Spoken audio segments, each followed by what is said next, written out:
Salam. Bugünkü dərsimizdə urbanizasiya, peyk şəhəri, meqalopolislər, aglomerasiyalar haqqında sizə məlumat verəcəm. Urba şəhər deməkdir. Rural isə kənd deməkdir. Dünyada əhalinin çoxusu şəhərlərdə yaşayır. Dünyada Singapur yeganə ölkədir ki, orada əhalinin 100% hamısı şəhərdə yaşayır. Çünki Singapur Cənub-Şərqi Asiyada balaca bir ada dövlətidir. Əhalinin hamısı şəhərdə yaşayır. İnkişaf etmiş ölkələrdə, Britaniyada, Almaniyada, bu kimi ölkələrdə əhalinin 80%-dən çoxusu şəhərlərdə yaşayır. Azərbaycanda 53%-ə qədəri, Türkiyədə 70%-ə qədəri şəhərlərdə yaşayır. Türk ölkələrindən Özbəkistanda, Türkmənistanda, Qırğızstanda kənd əhalisi üstünlük təşkil edir. Dünyada deməli urbanizasiya ildən-ilə artır. Urbanizasiya əsasən sənayeləşmə mərhələsi ilə bağlıdır. Sənaye yarandıqdan sonra urbanizasiya sürətlə artmağa başlamışdır.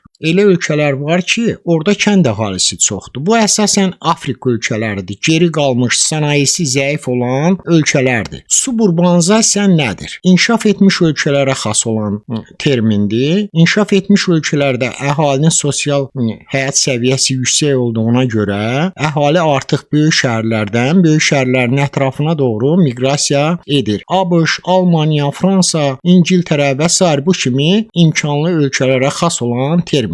Deməli, suburbanizasiya ən çox inkişaf etmiş ölkələrdə müşahidə olunur. Bir də var yalançı urbanizasiya. Yalançı urbanizasiya əsasən geri qalmış, inkişafda olan ölkələrə xas olan haldır. Afrikada ona Bindovil, Cənubi Amerikada Favel, Türkiyədə gecəqondu, Azərbaycanda Naxalstroy kimi ifadələrlə ifadə olunur. Peyk şəhəri nədir? Böyük şəhərin yaxınlığındakı şəhər peyk şəhəri adlanır. Məsələn, Xırdalan, Sumqayıt Bakının peykidir. Aglomerasiya nədir? Böyük şəhər qırağında qəsəbələrlə birlikdə yaşayış məntəqələri, belə yaşayış məntəqələri aglomerasiya adlanır. Məsələn, Bakı şəhərinin yaxınlığında Binə, Mərdəkan, Buzovna və s. 40-a qədər belə yaşayış məntəqəsi vardır ki, Bakı şəhəri bu qəsəbələrlə birlikdə aglomerasiya adlanır. Meqalopolislər də meydana gəlmişdir. Meqalopolislər nəhəng şəhərlərdir. Dünyada ABŞ-da meqalopolislərdən 3-ü vardır. İngiltərədə var, Almaniyada var, Yaponiyada meqalopolislər vardır. Birinci, ABŞ-ın qərbində, qərb bölgəsində Sansan meqapolisi vardır. Sansan meqapolisi 3 böyük şəhəri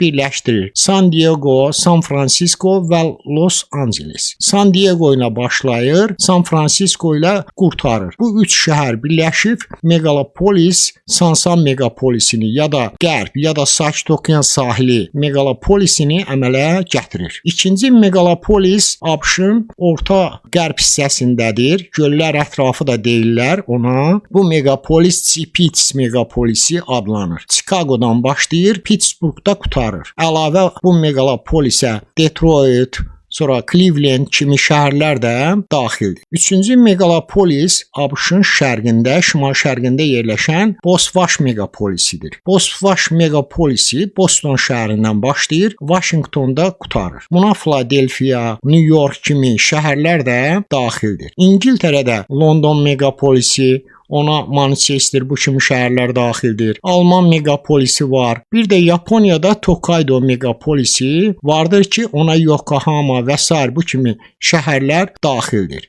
Yeni əmələ gəlmiş meqapolislər də vardır. Məsələn, Göybanan meqapolisi İngilis və Alman meqapolislərini birləşdirir. Ona Brüssel və s. bu kimi, Kopenhagen bu kimi şəhərlər də daxildir. Ondan əlavə Yaşılbanan meqapolisi Helsinki, Varşava, Budapeşt, Buxarest şəhərlərini birləşdirir. Qızılbanan meqapolisi isə Aralıq dənizi sahillərində yerləşir. Marsel, Barselona bu kimi şəhərləri birləşdirir. Qeyd etmək lazımdır ki, dünyada 500-dən çox, əhalisi 1 milyondan çox olan şəhər vardır. Dünyanın ən nəhəng şəhərlərinə Tokyo, Meksiko, New York, Türk dünyası ölkələri içərisində ən böyük şəhər İstanbul şəhəridir. 2 qitədə yerləşir. Dünyada elə ölkələr var ki, orada 30-40-a qədər əhalisi 1 milyondan çox olan şəhərlər vardır. Belə ölkələrə Çini, Rusiyanı, Hindistanı, ABŞ-ı göstərmək olar ki, bu ölkələrin hərəsində 30-dan çox əhalisi 1 milyondan çox olan şəhər vardır.